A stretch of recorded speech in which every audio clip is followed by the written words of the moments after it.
Ma dernière news, c'est à propos du bébé qui était sur l'album, sur la couverture de l'album de Nevermind. Je l'ai vu ça. Incroyable album. Vous voyez cet album? Ouais, mais ça, j'ai l'impression que c'est une redite. Ce que tu veux dire, c'est une redite qui c'est tous les ans, j'ai l'impression que j'entends Oui, cette info. alors tu vas voir pourquoi. Pourquoi c'est une Ah oui, redite. je crois avoir vu l'info. Ouais. Parce que ce monsieur, donc le bébé, évidemment c'est une vraie personne. Il a dû grandir, oui. Et ce monsieur, il a plus de 30 ans aujourd'hui.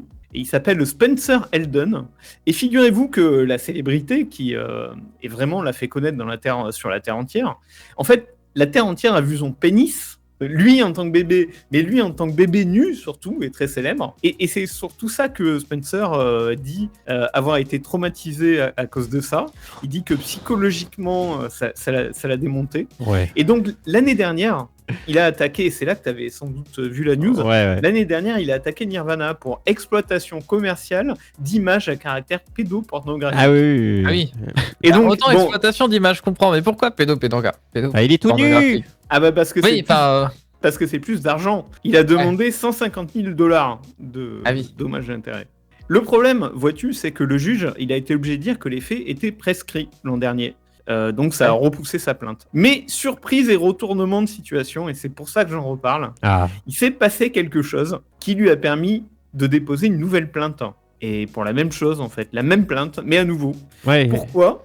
Parce que le délai de prescription, en fait, c'est de 10 ans après avoir pris connaissance des faits. Et donc, en fait, figurez-vous que l'album Nevermind, il a été ressorti en 2021. Ouais, donc dès qu'il y a une réédition, en fait. Dès qu'il y aura une réédition, il te dira bah alors. Oui, et donc il peut tout à fait prétendre avoir pris connaissance de la couverture en 2021. Ouais, mais il dit qu'il a été choqué, ça l'a traumatisé toute sa. C'est que c'est faux alors.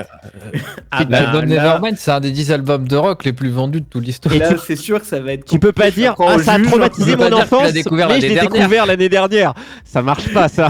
Déjà, il avait, mais même plusieurs fois, hein, il a fêté les anniversaires de Nevermind plusieurs fois, notamment quand il avait 25 ans, il a reconstitué la photo d'époque. Ouais, donc c'est que ça l'a pas tant traumatisé que ça. Hein, ah ben, moyennement. C'est le Lozero du futur pour vous amener une petite précision. Il a bien demandé 150 000 $, mais par personne, et comme il poursuivait 15 personnes, ça faisait 2 250 000 $. C'est pas rien quand même pour montrer son petit zizi. Voilà, n'hésitez pas à suivre notre podcast, à vous abonner et à nous suivre aussi en live, le YOLO Show sur Twitch et YouTube.